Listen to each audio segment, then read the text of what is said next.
Hi YouTube, it's Kathy, and I'm on vacation, so I decided to do the vacation book tag.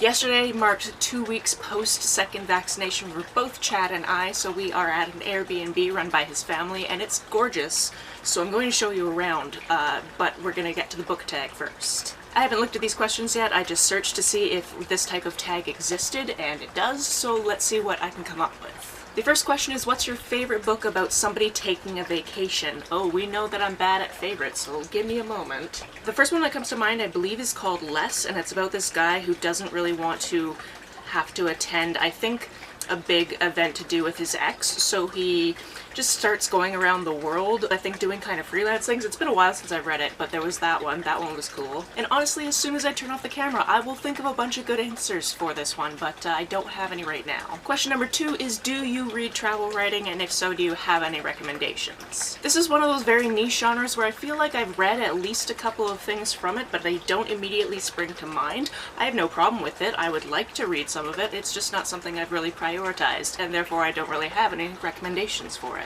Number 3 is, what are your books on vacation rituals? Like most people, I probably pack too many books for the duration of the trip I'm going on.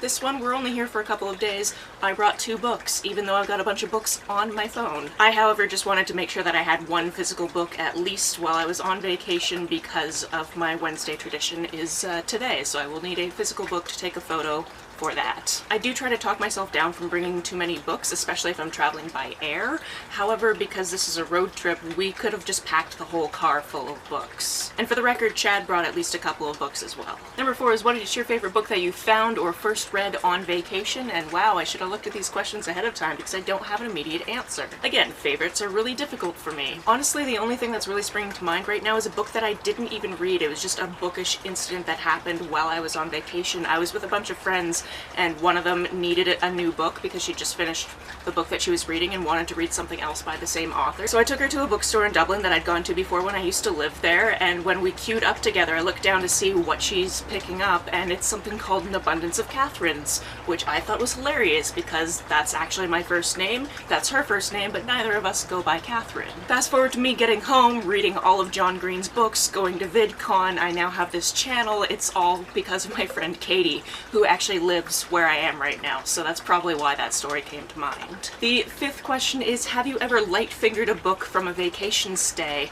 And technically I have, and it wasn't even a place I was actually staying at. As I mentioned in the Loki book tag, which I did last week, I have a copy of Dark Tower, which is the 7th book in the Dark Tower series by Stephen King, that I took from a hostel in Edinburgh, just because I needed a copy of it so I could get a symbol from it enlarged so I could get it tattooed on my back. Which I did. I got that tattoo in a different hostel in Scotland. But then I never ended up putting the book back at that hostel. I actually brought it all the way home to Canada. However, I have put hundreds of books into free book locations, so I don't feel super bad about it. The 6th prompt is, some of your favorite books set in exotic locales? That question could have been phrased better. This coffee hasn't fully kicked in, so I'm going to put some covers of books on the screen right now that would answer this question while I'm editing this, because I can't think of anything off the top of my head.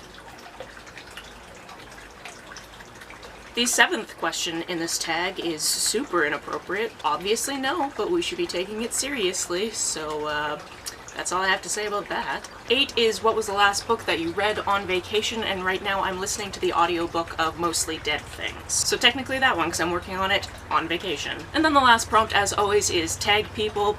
Anybody who wants to do this tag, go for it. Especially if you happen to be going on vacation. I highly suggest filming it while you're on vacation. It's fun.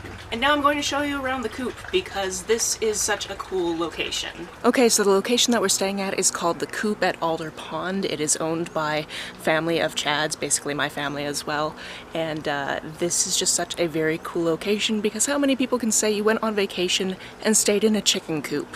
Let me show you around. When you arrive, this is your main entrance,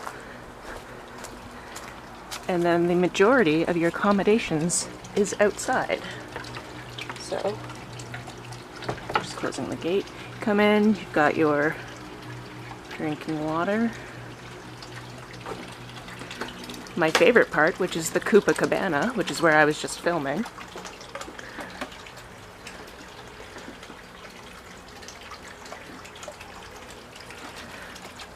This is the water feature that you've been hearing through the whole video.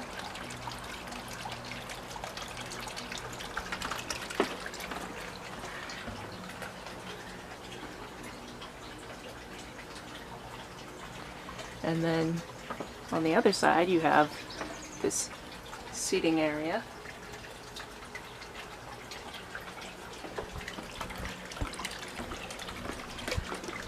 Also have, the coolest thing is this outdoor shower, which I used earlier, and it was majestic to just be standing here and showering and looking at nature while doing it.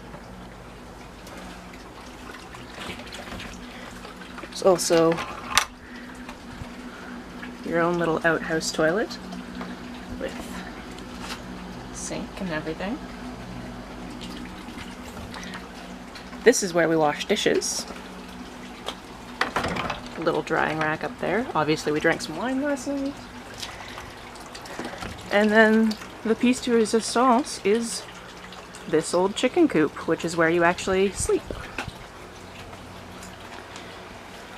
Turn on the lights. That's the wrong one. So you've got a couple of chairs and a desk area. You've got your own TV and all this. A gorgeous welcome basket which had a bottle of wine in it, which we definitely drank last night. All the art is also made by Auntie Anne, who is one of the proprietors. And then, yeah, you sleep right there.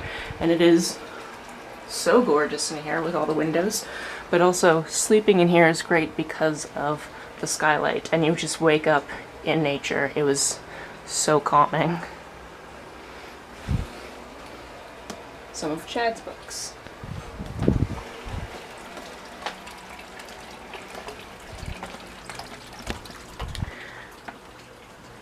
Of course we have a fire pit, which we had on last night. It was wonderful. And then all of this roofing area means that if it was bad weather, we could still hang out outside and it would be fine. So yeah, there you have it. I will put the link to this Airbnb in the description of the video because if you're ever on Vancouver Island, you should definitely stay here.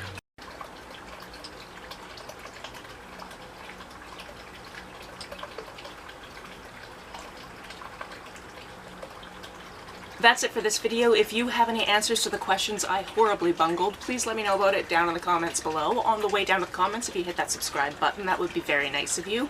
If you don't feel like leaving a comment but want to make sure that I know you were here, just leave me an emoji or a smiley face if you're on your computer.